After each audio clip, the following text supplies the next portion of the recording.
Hello everyone, I thought I'd do a quick overview for Warriors Abyss. As you know, this is kind of unplanned, because they just kind of shadow dropped this. This is a really random game to shadow drop after Origins, but apparently it's available on all platforms. I'm currently on the PC version. I did not get a review key for this. I did not know about it before a couple hours ago. I was not able to get a review key at all. One thing I should say before I get started here, this is the meta progression map. And apparently if you buy the really expensive deluxe edition, it just gives you all these characters unlocked. Now, I think the thing that will make better for your overall playing experience is that it probably will make the game a lot more fun to play. I can say right now, this game really does its own thing. We'll get into the gameplay mechanics shortly, but the biggest problem I have with this game is the bosses. The bosses are not particularly difficult. They have patterns, they don't just flail around randomly. The issue is that they have an armor bar. You know, they have that trend where you have to break an armor bar before you can stagger a boss. In this game, it's like the worst rendition of that, because basically you can't damage them at all unless the armor bar is depleted. So this is one game where you really need to have damage, not necessarily because the bosses are hard, it's just it takes way too long, and there are some mechanics that I suppose will help, but I've only been playing for about 3.5 hours. Obviously this was kind of hard to plan around because they just kind of decided to shadow drop a roguelike Muso game, which is like, this game feels like it was made for me, but it does have a couple of mechanics that I dislike. In any case, there are a really big wealth of mechanics, so I'll probably just go and show some of them here. This game has a really big progression block. Pretty much is just going to be the bosses, because just how much damage they take before the bar even depletes, and then you have to make sure that you can burst them down. Otherwise, it can take like 3 or 4 cycles. So we're talking several minute boss fights, and I think that's kind of misguided and poorly designed because it's the same problem with, like, you know, like the Wolong roguelike mode and stuff, where you're fighting the same bosses hundreds if not thousands of times, so you should be able to burst them down quick, but it seems like in this game you're going to have to grind at least a little bit and really know how builds work. So there is this thing I found in here. Where is it? My brain is mush. It's in here somewhere.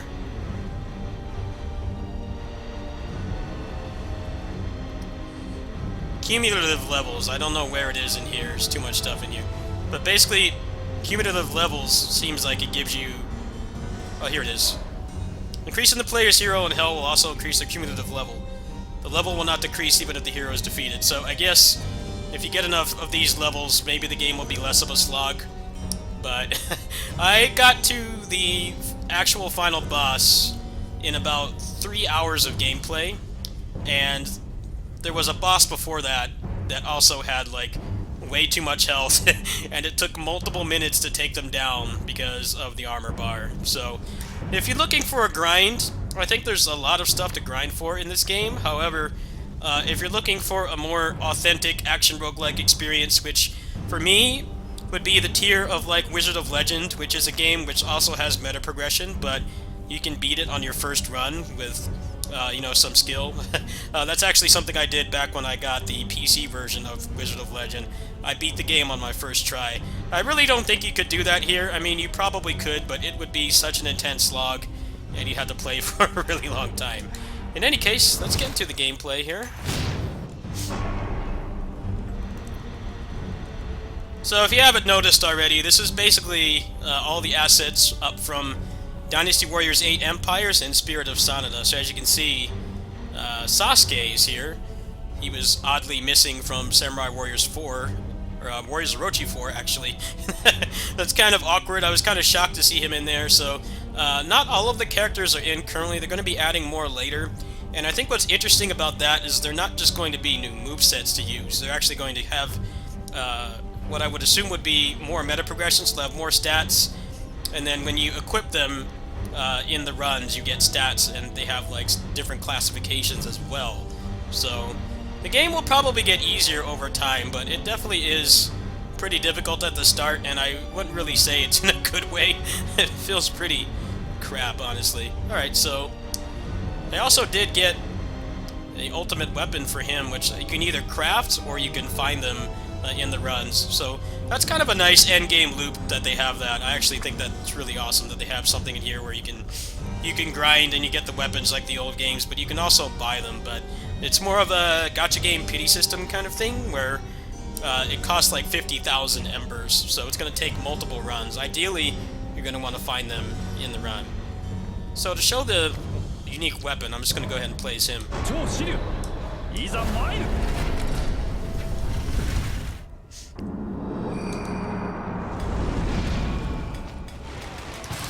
So I think this game was marketed pretty poorly because it just looks like a Vampire Survivors clone, and it's actually not.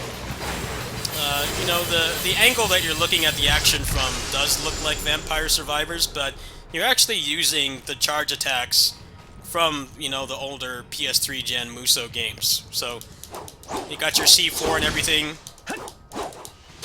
You also have dodge offset in this game too. Like if I do 3 normal attacks, then dash, and then push triangle, he'll go into his C4. So the combat is active. In the trailer, I was kind of on the fence because I wasn't sure if it was actually, you know, active combat or just kind of idle. I'm not really big into action roguelikes where there's auto attacks. I like to have more agency over the character, but I'm happy to say that it does have active combat. And also, you see at the bottom there, where there's all the room for officers. Whatever charge attack that's corresponding to, when you push the button again, it will do a summon that will bring out that particular officer, and they'll come out and they'll do an attack. And the attack will vary depending on, you know, whatever officer it is. But you do want to take specific officers, like there's a bond system in this game, like, let's see if I can find a wind officer here.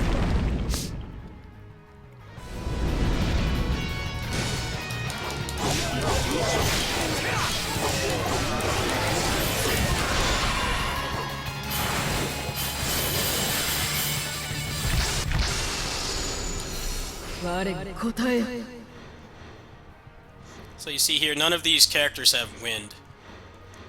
At the lower right-hand corner, there's the total combat power. If you've ever played pretty much any modern mobile gacha service game, you know what that is. It's like a representation of how much power your character has, but it shouldn't be the be-all, end-all of how you build your character. You want to build them around your specific element that your character is. Like Xiao Yun is wind in this game, so these guys would not help that much. You see in the lower left-hand corner, the center left-hand corner, you'll see there's an activation condition.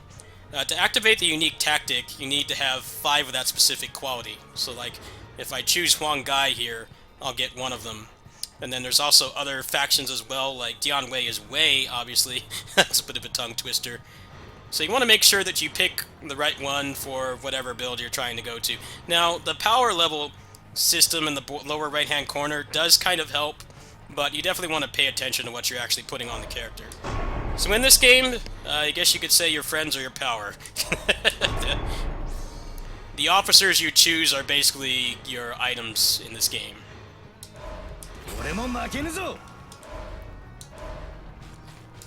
Okay, so when you go here, there's a formation. The formation is where you assign the 6 officers that will correspond to your charge attacks. You'll get more formations later on. The ones that you unlock in the skill tree are found in the actual game, meaning that you unlock them, but you'll have to find them in a specific run. It basically adds them to the drop pool. So at the beginning, you're just going to have this keyhole one, but later on, you'll have ones that you can kind of synergize with your character. Like for him, I would want a wind element formation, but it's going to take a while to get that. It's actually kind of similar to how it worked in Warriors Orochi 3 Ultimate, the Gauntlet mode, where you had the formations and there were different buffs. I think we're just going to go for this one here.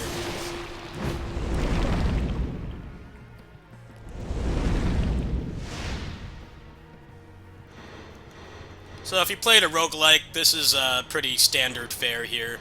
There's a choice to make, and sometimes there will be a downside to it. Now for this one up here, you need a speed rank of 5, so I can't get that one right now. So we're just going to go for experience. since this is the beginning of the run.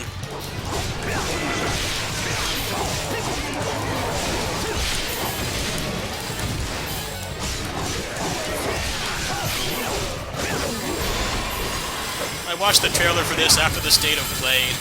I must say it does a pretty bad job of telling you like what this game actually is. I mean, it's obvious that it's a roguelike, but it really struggles with just telling you what the hell the game is and how it plays. It's a pretty crap overview, to be honest. Alright, so we're gonna go ahead and go with SSX because she gives wind. Wouldn't be the first time a game completely fails to sell itself and you have to go look at some random guy with 11,000 subs to figure out what's wrong. Either what's wrong with the game or, you know, how it even plays.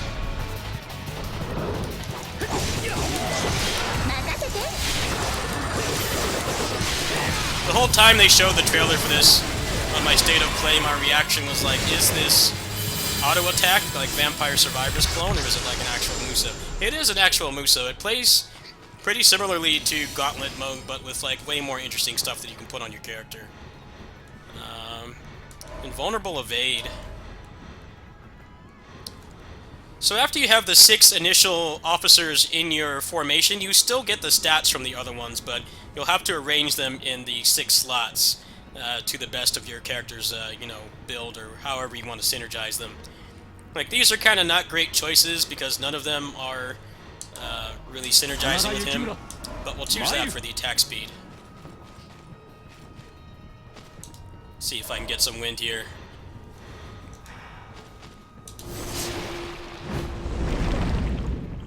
When you unlock characters, they also appear in the unlock pool too, from what I've seen, so you might have some very limited build options depending on where you are in the game.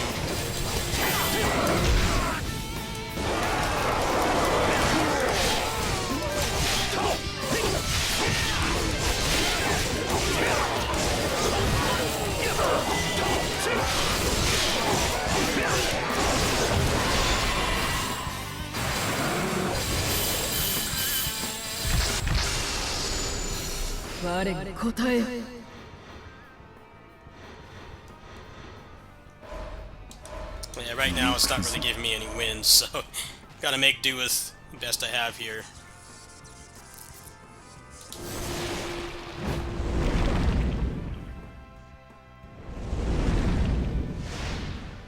I got another choice.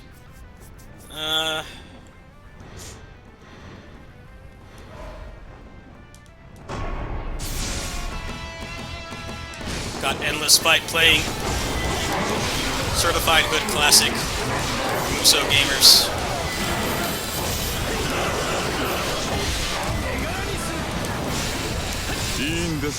Should also point out you will unlock something that allows you to get the summon out right away without having to wait for the whole charge attack. I was kind of concerned that that would be one of the things that would determine whether a character is good in this game or not. But they actually did think of that. However, it does increase the cooldown. Now, in terms of what was happening there with the slowdown, that seems to happen when you're above 60 FPS and it can't handle, like the V-Sync is messed up or something in the game, where if you're above 60 FPS and it drops past a certain threshold, the whole game slows down, which commonly happens with V-Sync related issues with the game's coding. But I did play the game on Steam Deck. I put up some gameplay earlier before I went out to get something to eat. And, it does keep 60 FPS pretty well, so if you're interested in the Steam Deck version, I definitely think it's probably more worth it than you think. Let's see here.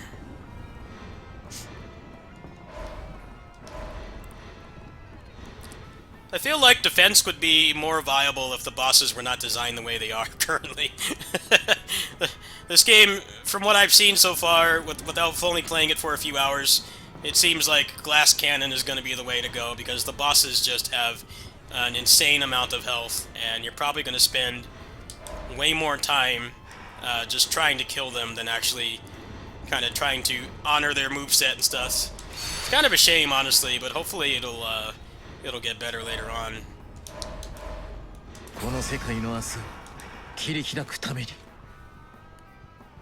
I'm I'm definitely more of a fan of roguelikes where you can beat them, like I said at the beginning of the video, where you can beat them with all skill, and the meta progression and stuff is just for replay value. But it definitely seems like in this game you'll have to grind for the game to be fun.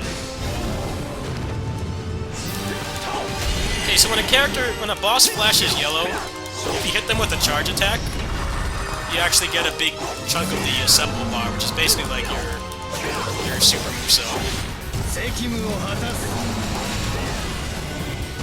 Right there. Played Muso games before, you know how that kind of thing works. You want to go for your C2.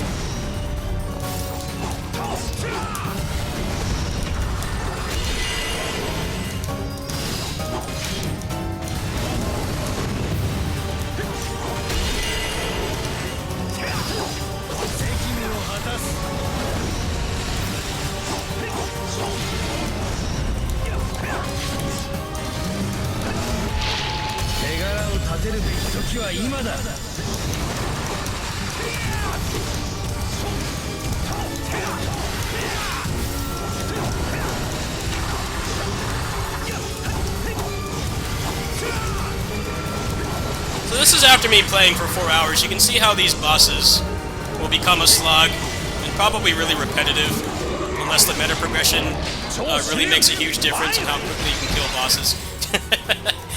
I definitely wish the bosses just maybe had like more health, but they didn't have the stun system.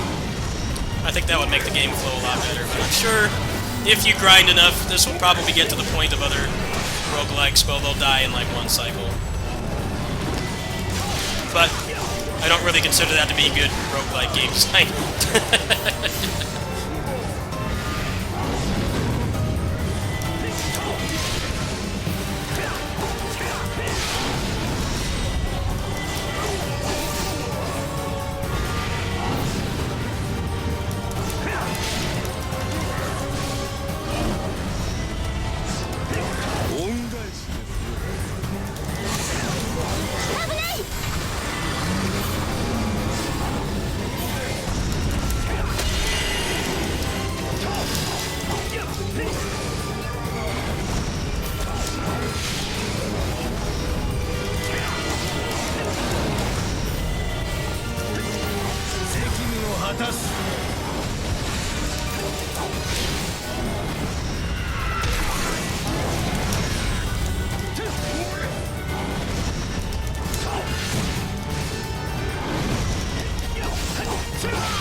You can see how much of a slog this is.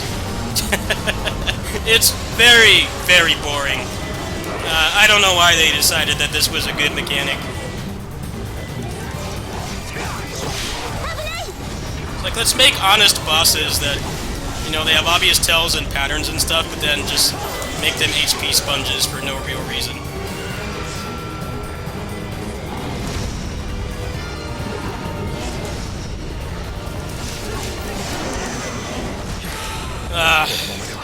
Another thing about this game is when you don't have a dodge charge, you can't really do much. This is kind of a crap start.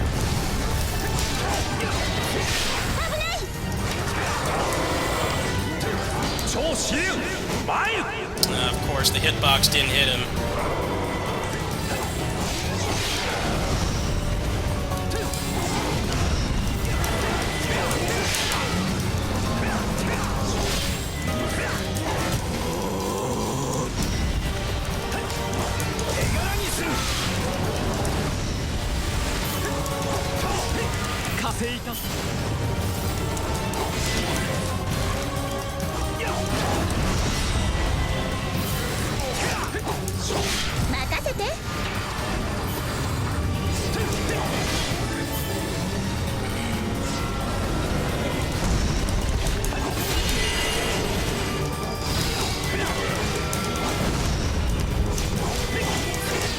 Alright,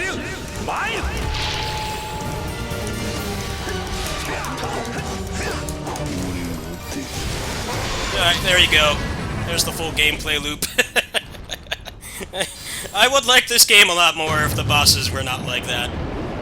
It's not the fact that they're in armor, it's the fact that they just have that really boring bar to deplete. I feel like after you deplete it like the first time, it should take less to bring down. It's the thing that makes it a slog. I got all the way to the end of the final boss, and I was already so exhausted from the boss before it, because it took a good, like, 3-4 cycles with a really overpowered build to take it down.